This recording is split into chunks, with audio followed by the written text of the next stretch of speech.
2026년 우리 교회의 표, 반석 위에 세운 교회를 이루기 위해서는 이 반석이 되는 신앙 고백을 우리가 든든히 해야 될 줄 믿습니다. 동일한 역사적으로 2000년의 교회가 함께 해왔던 신앙 고백, 그 위에 우리의 믿음을 세워 나가기를 바랍니다.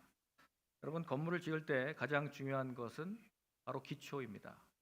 외관이 아름답고 내부가 아무리 화려해도 기초가 튼튼하지 못하면 무너집니다. 홍수가 나면 견디기 힘들죠. 파운데이션이 튼튼하지 못하면 조그만 지진에도 다 무너지고 말 것입니다. 우리 인생의 기초, 우리 교회의 기초 어디에 둘 것인가? 그것이 바로 이 교회를, 내 교회를 세우시겠다라고 하신 곳이 바로 반석입니다. 반석. 그 반석이 바로 신앙 고백이라고 말씀드렸습니다.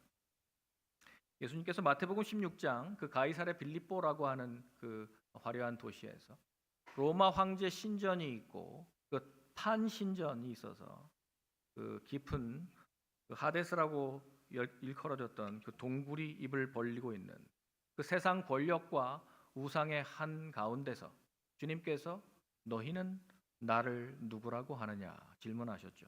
그때 베드로가 답합니다. 주는 그리스도시요 살아계신 하나님의 아들이십니다. 예수님은 이 고백을 너무나 기뻐하셨습니다. 바요나 시몬아, 내가 참으로 복되도다. 이를 알게 하니는 혈육이 아니요 하늘에 계신 너희 아버지께서 깨닫게 해주셨다고 말씀해 주셨습니다. 그러면서 예수님이 그의 이름을 시몬이라고 부르지 않고 베드로라고 부르시죠. 너는 베드로라. 내가 이 반석 위에 내 교회를 세우리니 음부의 권세가 이기지 못하리라. 베드로, 반석이라는 그 뜻이죠. 그러나 그 시몬 베드로, 그 사람을 이야기하는 거 아닙니다. 그 사람은 곧 이후에 금방 3번 예수님을 부인했습니다. 사람은 한계가 있어요. 연약합니다. 주님께서 그 반석 위에 세우시겠다고 했던 그 교회, 그 반석은 바로 주는 그리스도 살아계신 하나님의 아들입니다 라고 고백했던 베드로의 위대한 신앙 고백입니다. 바로 그 진리 위에 교회를 세우시겠다 말씀하신 것이죠. 오늘날 우리 교회에 흔들리지 않는 기초가 무엇인가? 그것은 바로 이 우리의 믿음, 신앙 고백입니다. 프로그램이 아무리 많아도, 예배 횟수가 아무리 많아도, 안에서 다양한 일들을 벌여도 그것이 우리를 지탱해 주는 것 아닙니다. 교회 건물이 튼튼하고 편리해도 그것이 교회를 지탱해 주는 기초가 아닙니다. 교회의 기초는 반석이에요. 신앙 고백입니다. 바로 너희는 나를 누구라 하느냐라고 하는 예수님의 질문에 여러분들은 어떻게 답변하시겠습니까?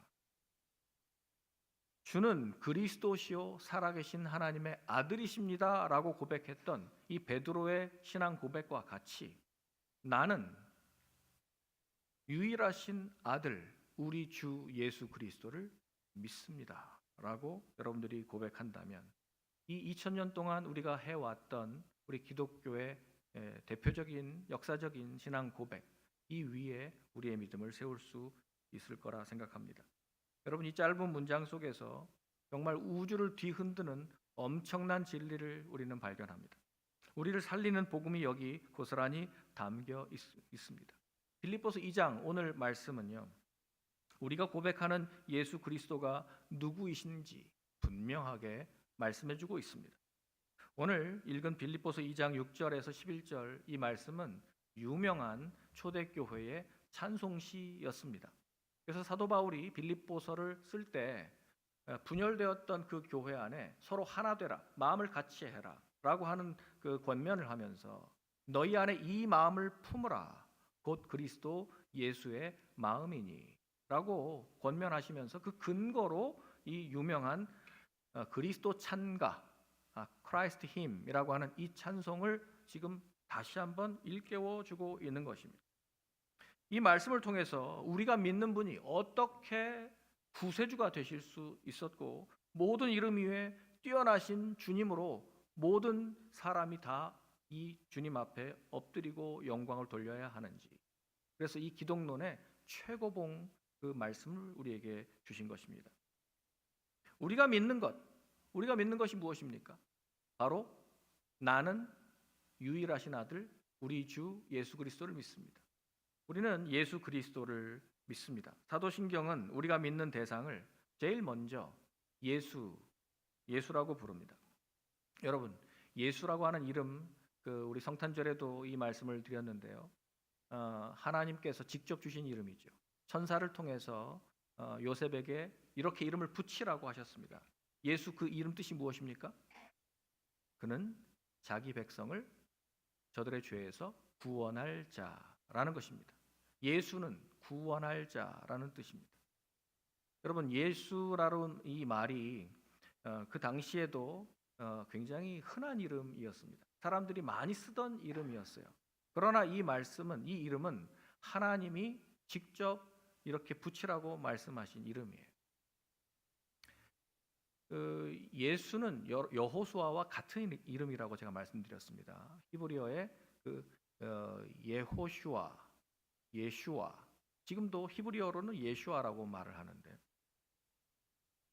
그 말은 그 앞에 예호슈아가 말하는 것처럼 여호와께서 호세아라고 하는 구원자라는 뜻이 있어요. 그래서 여호와께서 구원하신다, 이런 말입니다. 그 예수의 그 표현이, 예수의 이름 뜻이 여호와께서 구원하신다라는 이름이에요.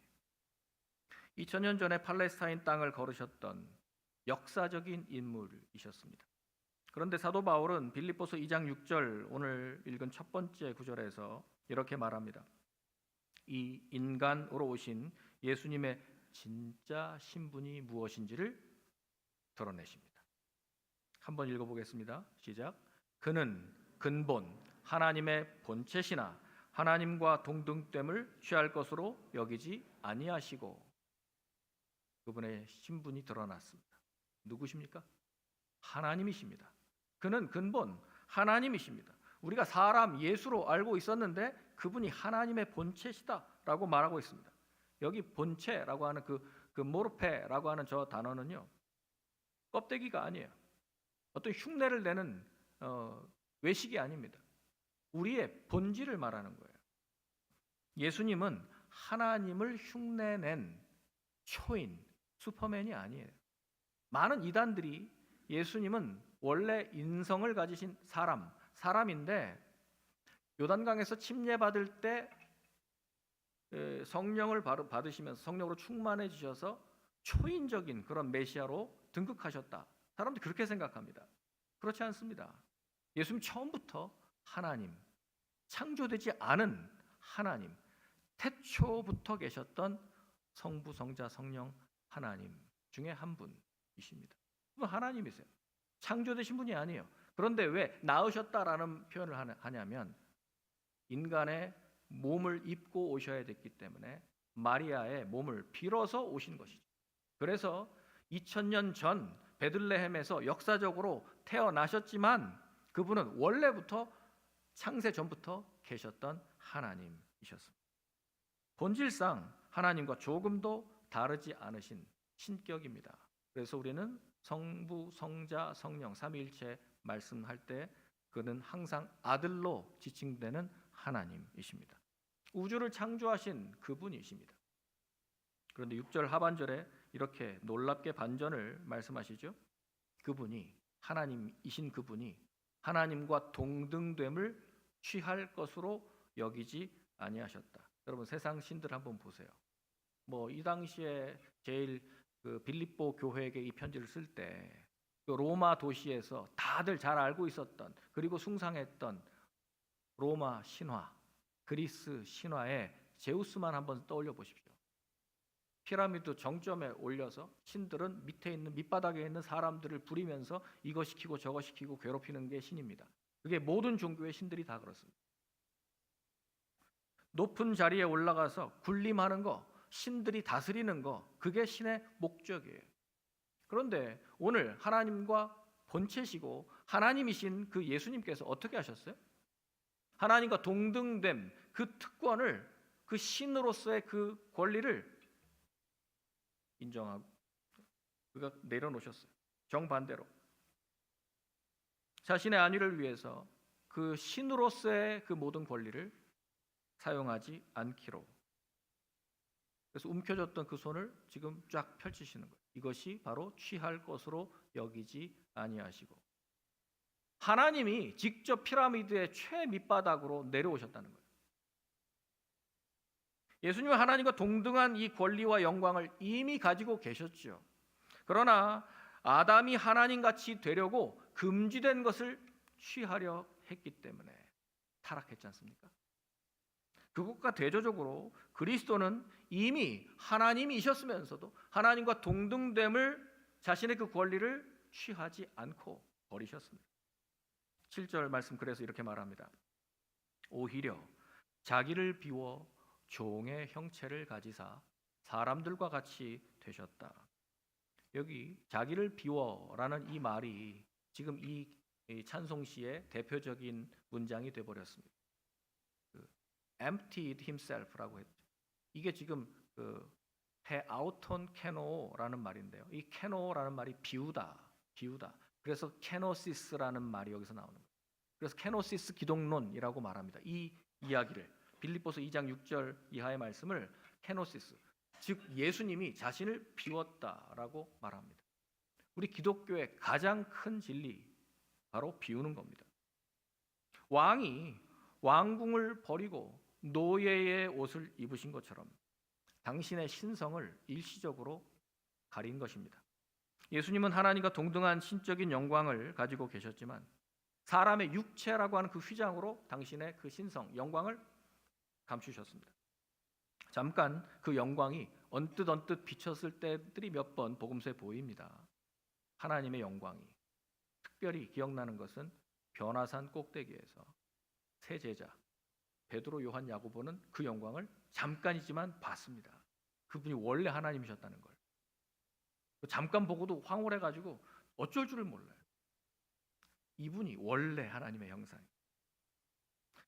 단지 왕이 서민 체험한답시고 하루 정도 시장통에 나가서 지금 하루 작업복 입고 나가서 좀 섬긴다, 이런 차원이 아닙니다.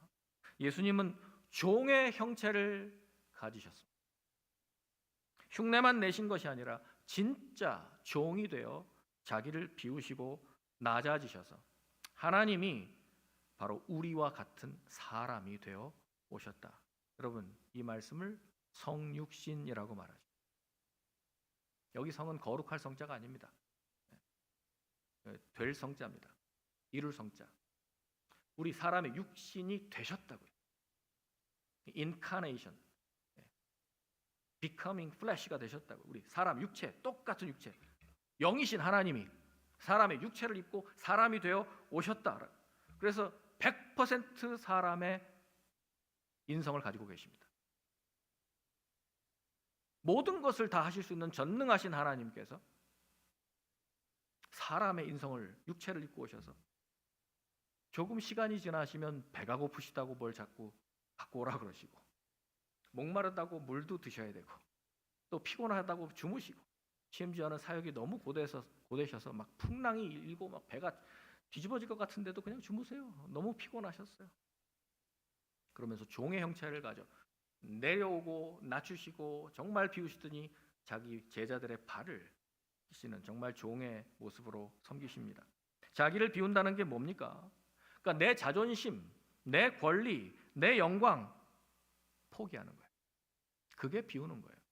예수님은 하나님이시지만 하나님으로서 누릴 수 있는 모든 특권, 그것을 내려놓으셨습니다. 우리와 똑같은 사람이 되셨습니다. 이것이 바로 예슈와, 예수의 이름의 무게입니다. 가장 높은 곳에 계신 분이 가장 낮은 곳에, 여러분, 물은 항상 높은 곳에서 낮은 곳으로 흘러요. 물은 유연해요. 물은 이렇게 계속 내려옵니다. 내려와요. 물처럼 이렇게 내려오셨어요. 우리 교회가 반석 위에 세운 주님의 교회가 되려면 바로 이 주님의 비움, 케노시스, 내려감, 비움의 영성을 배워야 할 줄로 믿습니다.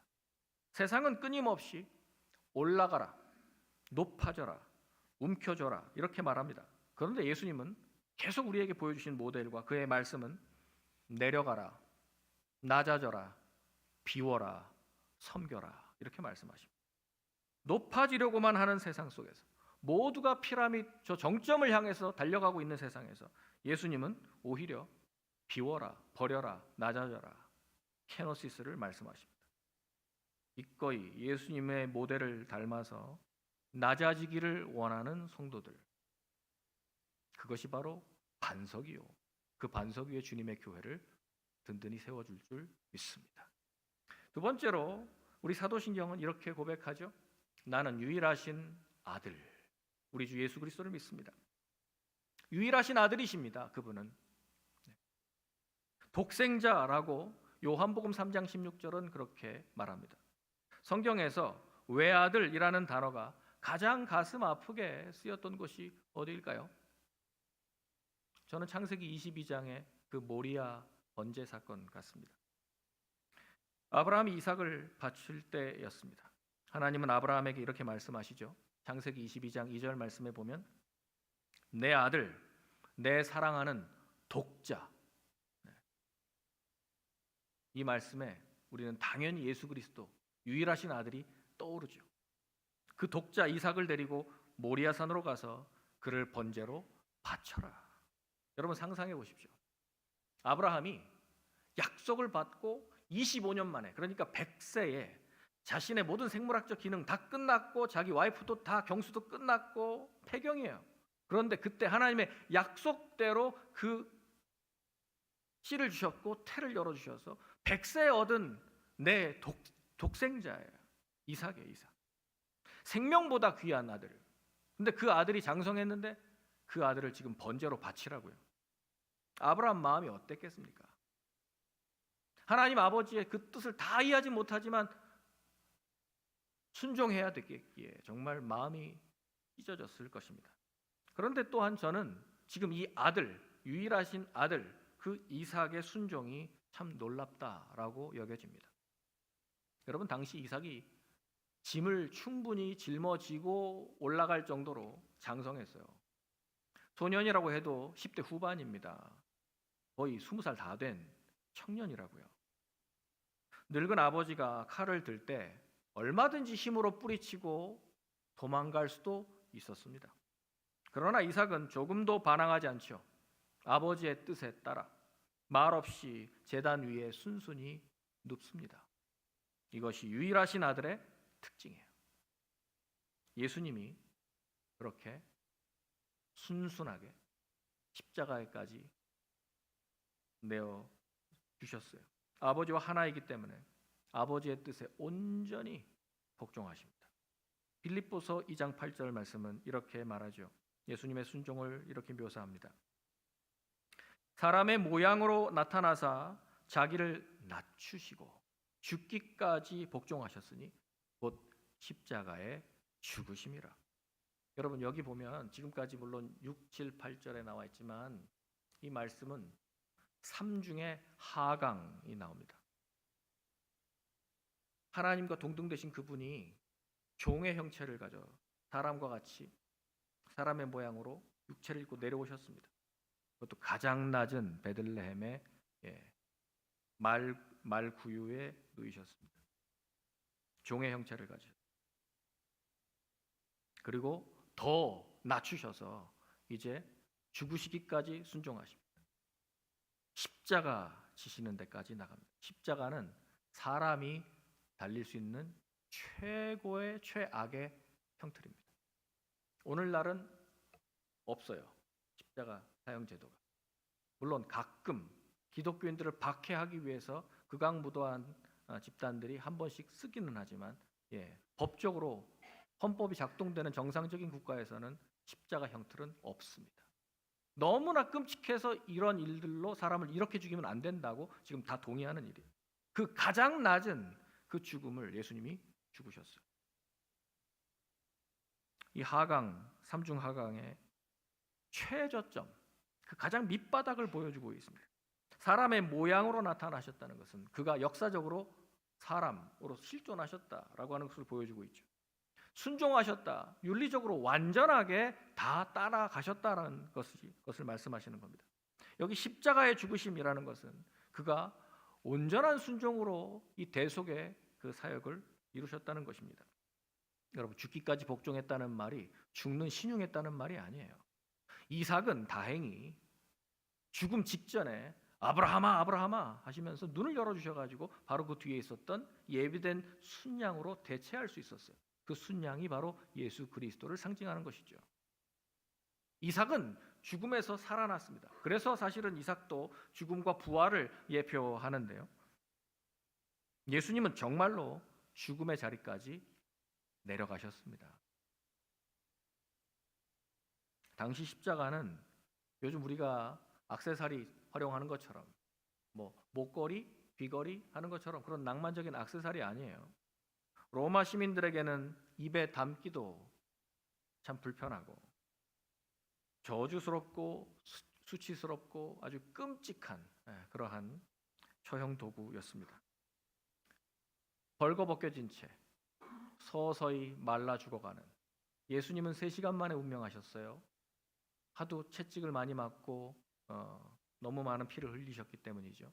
그러나 보통은 이틀, 3일 정도 그냥 그 십자가에 달린 채로 말라갑니다. 사람이 뒤트는 거죠. 숨을 쉴 수가 없으니까 이렇게 저렇게 뒤트는 거죠. 모든 사람이 조롱하고 또 배설물을 흘리면서 짐승처럼 죽어가는 가장 끔찍한 형틀이 십자가입니다. 그것은 노예의 형벌이라 그랬어요. 자유인들은 절대로 십자가 형벌이 주어지지 않았습니다. 로마 시민에게는 해당되지 않는 형벌이었습니다. 바울이 빌립보 시민들에게 편지를 쓰면서 굳이 이 십자가의 죽음을 강조한 까닭이 뭡니까? 역사적인 사실이기 때문에도 그렇지만 예수님은 하나님이신데 사회적으로, 정치적으로, 종교적으로 가장 밑바닥까지 내려가셔야만 했다라는 것을 증거하고 있는 것입니다. 이 말씀이 뭡니까? 주가 종이 되셨다. 주인이 노예가 되셨다. 노예처럼 죽었다. 이 역설이 바로 복음의 핵심입니다. 왜 이렇게 죽으셔야 했습니까? 하나님의 아들이, 우주의 왕자가 왜 그런 곳까지 내려가셔야 했습니까?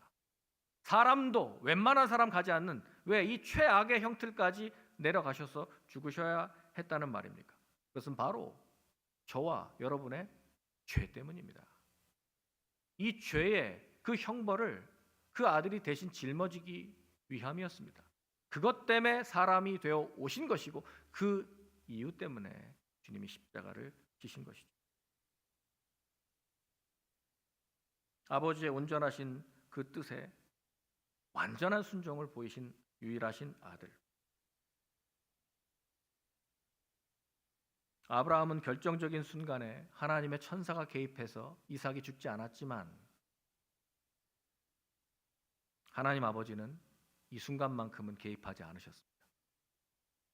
그 유일하신 아들이 십자가에 달리셔서 목이 타들어가는 그 갈증 속에 엘리 엘리 라마 사박다니 나의 하나님 어찌하여 나를 버리셨나이까 라고 하나님 앞에 외칠 때 항상 아버지라고 호칭하면서 기도했던 예수님께서 하나님이라고 멀리 계신 것 같이 하나님이라고 부르시는데 그 아버지 하나님께서 외면하셨습니다.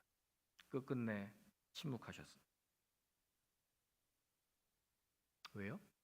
바로 저와 여러분, 우리를 구원할 유일한 방법이 이것 하나뿐이었기 때문에 당신의 유일하신 아들을 버리셨습니다. 나는 유일하신 아들을 믿습니다 라고 고백할 때 그것은 단순히 예수님은 하나님의 아들이시구나 라고 우리가 지식적으로 동의하는 차원을 넘어서는 겁니다. 이 고백은 이런 결단을 포함하는 겁니다. 주님이 죽기까지 순종하셨으니 저도 하나님의 뜻이라면 저의 자존심, 저의 계획, 저의 생명까지도 내려놓겠습니다. 내 뜻대로 마옵시고 아버지의 뜻대로 하옵소서. 이렇게 우리는 신앙을 고백하고 있는 것이죠. 사랑하는 성도 여러분, 내 자아가 예수님처럼 죽어야 주님의 몸된 교회가 세워집니다. 내가 죽어야 예수가 살아납니다. 이것이 반석의 비밀입니다. 마지막으로 사도신경의 절정은 그분을 우리 주라고 고백합니다. 빌립보서 2장 9절에서 11절까지 이제 삼중의 하강에 이제 반대로 삼중의 상승이 나타나는데 이 9절에서 11절까지를 함께 봉독하겠습니다. 이러므로 하나님이 그를 지극히 높여 모든 이름 위에 뛰어난 이름을 주사 하늘에 있는 자들과 땅에 있는 자들과 땅 아래에 있는 자들로 모든 무릎을 예수의 이름에 꿇게 하시고 모든 입으로 예수 그리스도를 주라 시인하여 하나님 아버지께 영광을 돌리게 하셨느니라. 아멘. 하나님은 자기를 비우시고 죽기까지 순종한 그 예수님, 당신의 유일하신 아들을 죽음 가운데, 무덤 가운데 그대로 두지 않으셨습니다. 그를 일으키셨습니다. 3일 만에 그는 죽음 가운데서 사망을 깨뜨리시고 부활하신 줄 믿습니다. 주님은 일으키셨어요. 그를 지극히 높여 모든 이름 위에 뛰어난 이름을 주셨습니다. 그 이름 앞에 하늘에 있는 천사들도 땅에 있는 모든 사람들도 땅 아래 스올과 하데스에 있는 이미 죽은 영혼들과 그 악령들도 모두 그 이름 앞에는 무릎을 꿇지 않을 수 없습니다. 그리고 모든 입이 고백해야 됩니다. 뭐라고요? 예수는 주라고. 예수는 주라고. 네, 정말 모든 입이에요.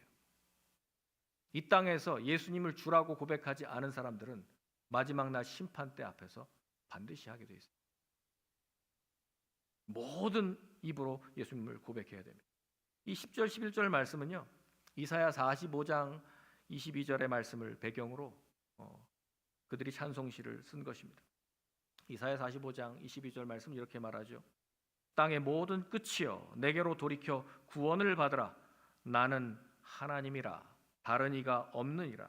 내가 나를 두고 맹세하기를 내 입에서 공의로운 말이 나갔은즉 돌아오지 아니하나니 내게 모든 무릎이 꿇겠고 모든 혀가 맹세하리라. 아멘. 이 말씀은 이사야가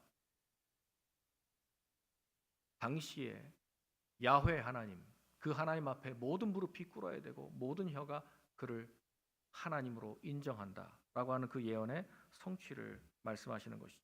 그런데 지금 그리스도 찬가에 사도 바울이 인용한 빌립보서 말씀은 이분이 누구라고 말씀하십니까? 그리스도가 그 이름이라는 거예요. 이사야는 분명히 야훼 하나님을 말씀하시는데 빌립보서는 그리스도가 바로 야훼 하나님과 같은 분이시다라고 선언하는 것이죠. 예수님은 근본 하나님과 하나님의 본체시죠. 그러나 그 하나님과 동등됨을 취할 것으로 여기지 아니하시고 자기를 비워 종의 형체를 가지사 사람들과 같이 되셨고 죽기까지 복종하셨으니 곧 십자가에 죽으셨습니다.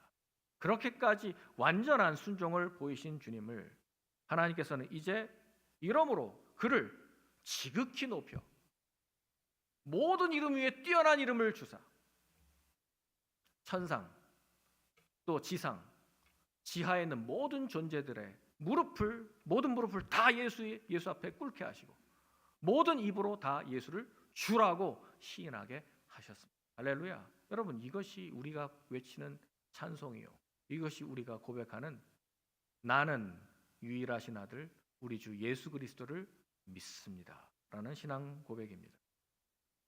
하나님이 예수님께 주신 이 모든 이름 위에 뛰어난 이름이라는 것은 바로 당신의 이름을 말씀하시는 것. 이 이름은 하나님의 고유한 이름 야훼입니다. 지난주 수요일 날 제가 말씀드렸죠.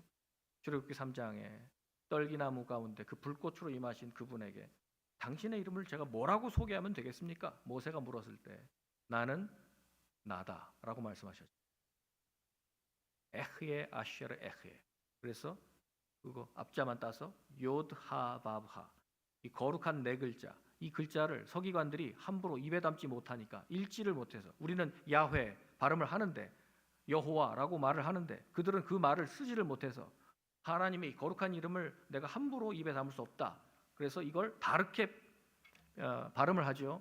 모음 부호만 갖다가 야훼 모음 부호만 갖다가 아도나이라고 바꿔 부릅니다. 쓰기는 요드하바바를 쓰고 무슨 말일까요? 이게 하나님의 본래의 이름은 야훼, 스스로 있는 자, 나는 곧 나다라고 말씀하시는 분인데 그걸 주라고 바꾸었다고. 히브리어 성경을 이 신약이 아니라 히브리어 성경을 헬라어로 번역한 70인역 거기에서 그래서 그 아도나이로 그대로 다 번역을 해놔 가지고 여러분 지금 NIV 성경 영어 성경 가보면 야훼라는 표현이 없어요. 우리 개역 성경에는 다 여호와라는 표현이 있지만 NIV 성경은 없어요. 왜요? 전부 더 로드로 바꿔놨어요. 그게 70인역의 흔적입니다. 그럼 야훼라는 이 말은 뭐예요? 주라는 말이에요. 주. 하나님이 주라고 하는 말이에요. 그래서 지금 예수 그리스도를 큐리오스라고 주님이라고 고백한다는 이 말은 모든 이름 위에 뛰어난 이름. 그 말은 예수가 바로 야훼 하나님이시다. 할렐루야. 이 표현입니다. 이 신앙 고백을 하는 거예요. 사랑하는 성도 여러분, 오늘날 예수님이 나의 주님이십니다. 예수님이 나의 그리스도십니다. 예수님이 하나님이십니다 라고 하는 이 고백을 우리는 쉽고 편하게 말할 수 있을지 모르겠습니다만은 당시 빌립보 교회에 이 편지를 줄 때만 해도 초대교회 성도들에게 이 고백은 정말 목숨을 거는 고백이었습니다. 당시 로마 제국의 구호는 가이사는 주님이시다라는 말이에요. 가이사가 주님이다. 카이사르 큐리오스라고요. 로마 황제는 그들의 신이었습니다. 그래서 그들은 이렇게 인사해야 했어요. 길거리에서, 시장에서, 법정에서 사람들은 서로 이렇게 인사합니다. 가이사가 주님이십니다 라고 인사해요. 그리고 황제의 신상 앞에 1년에 몇 차례씩 향을 피우면서 가이사는 나의 주님입니다 라고 충성을 맹세해야 했어요. 우리도 일제시대 때 궁성요배 신사참배 했어요. 천황 숭배를 했어야 됐어요. 원치 않아도 그거 안 하면 고초를 당하고 투옥되니까. 그런데 그리스도인들은 단호하게 거부했습니다. 아니요. 가이사는 나의 주는 아닙니다. 그는 황제죠. 존경할 수는 있지만 나는 그를 예배할 수는 없습니다. 우리의 주님, 나의 큐리오스는 오직 나를 위하여 십자가에 달려 돌아가시고 다시 사신 예수 그리스도 한 분뿐이십니다. 아멘. 여러분, 이게 초대교회 성도들의 고백이었습니다. 이 한마디 때문에 수많은 믿음의 선조들이 원형 경기장에 끌려가 사자의 밥이 되고 십자가에 매달려 화형을 당하게 됐습니다. 서머나 교회의 지도자였던 폴리캅, 여러분 얘기 아십니까? 폴리캅은 사도 요한의 직제자였습니다. 86세의 노구로 이제 로마 군인들에게 잡혀서 화형대 앞에 서게 됐습니다. 그때 그 주교를 아꼈던 로마 총독이 목숨이 아까운데 노인장 그냥 한 번만 눈 딱 감고 10만 번 삼키고 그냥 말이니까 가이사가 주라고 한마디만 하십시오. 그리고 예수를 부인하면 됩니다. 그러면 살려주겠습니다. 그렇게 계속 종용을 하는데 그때 폴리캅이 이렇게 말합니다. 86년 동안 나는 그분을 섬겼고 그분은 한 번도 나를 부당하게 대우하신 적이 없소이다. 나에게 실망시키신 적이 없는 나의 주님입니다. 그분은 나를 위해 십자가에서 죽으셨어요. 그런데 내가 어떻게 나의 왕, 나의 주를 부인할 수 있겠습니까? 나는 절대로 나의 그리스도, 나의 왕을 배신할 수 없습니다. 하고 당당하게 그 불 속으로 걸어 들어가셨습니다. 이것이 예수 그리스도는 주님이십니다라는 고백의 무게입니다. 오늘날 우리에게 화형대는 없죠. 사자굴이나 어떤 핍박의 상황이 별로 없습니다. 그렇지만 참 세상은 교묘하게 우리의 주가 될 만한 가이사들을 계속 숨겨놓고 있습니다. 돈, 만몬, 성공, 자식, 남들의 시선, 정치 이념, 이게 교회 안에서도 고개를 들고 있어요. 세상은 우리에게 계속 속삭입니다. 돈이 최고지. 돈 없으면 무시당한다. 11조 낼 돈 있으면 그거 가지고 차라리 적금을 들어라. 노후를 준비해야지.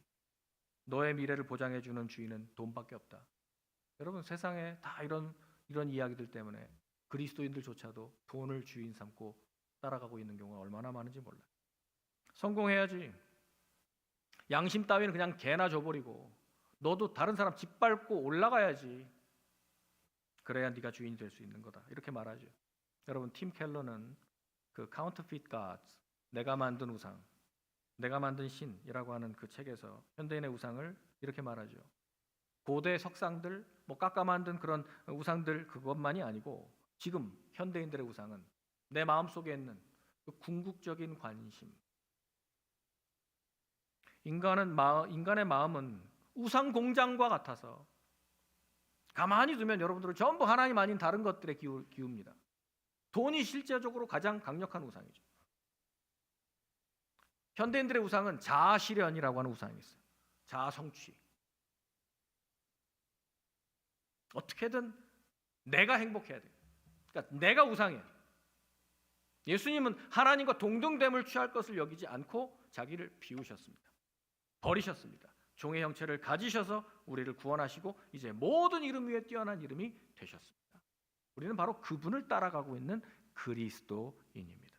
나는 유일하신 아들 우리 주 예수 그리스도를 믿습니다 라고 고백할 때 우리는 이렇게 선언하는 거죠. 돈은 내 주인이 아닙니다. 성공이 내 주인 아닙니다.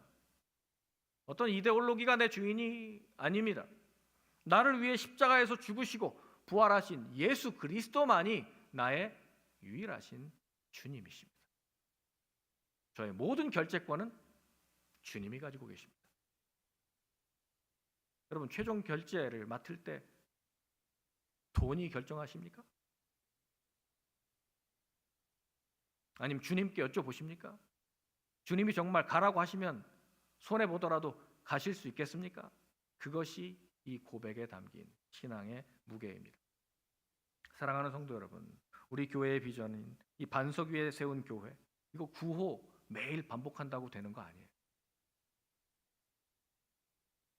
우리가 이 신앙 고백을 정말 생명처럼 붙들 때 이룰 수 있는 것입니다.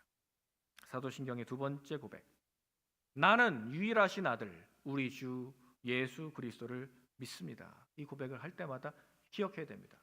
우리가 고백하는 것을 잘 생각하십시오. 예수님의 마음을 품으십시오. 예수님은 자기를 비워, 케노시스, 자기를 비워 종의 형체를 가지신 그 겸손, 우리는 그 겸손을 배우는 자입니다. 그리스도의 길을 따라가십시오. 군림하는 자, 세상의 신들처럼 꼭대기에서 우리를 억압하는 자가 아닙니다. 섬기는 종으로 그리스도가 되셨습니다. 유일하신 아들의 순종을 배우십시오. 죽기까지 복종하는 것이 이 고백을 하는 성도의 자세입니다. 주의 통치를 인정하십시오. 그분을 주님이라고 고백한다면 정말 주님께 결제권을 내어 맡기십시오. 세상의 가치관이 아니라 주님, 예수님의 말씀이 여러분의 삶, 여러분들의 가정, 우리의 모든 결정을 주관하실 수 있도록 주님께 주권을 내어드릴 수 있기를 축복합니다. 이것이 나는 유일하신 아들 우리 주 예수 그리스도를 믿습니다 라고 하는 고백입니다. 이 고백이 여러분의 입술의 습관뿐만 아니라 정말 삶의 혁명이 되시기를 주의 이름으로 축원합니다. 그렇게 음부의 권세가 이기지 못하는 승리하는 교회, 어떤 비바람이나 지진에도 끄떡없이 무너지지 않고 굳건히 서는 반석 위에 서는 우리 온누리 심리교회 되기를 주님의 이름으로 축복합니다. 기도하겠습니다.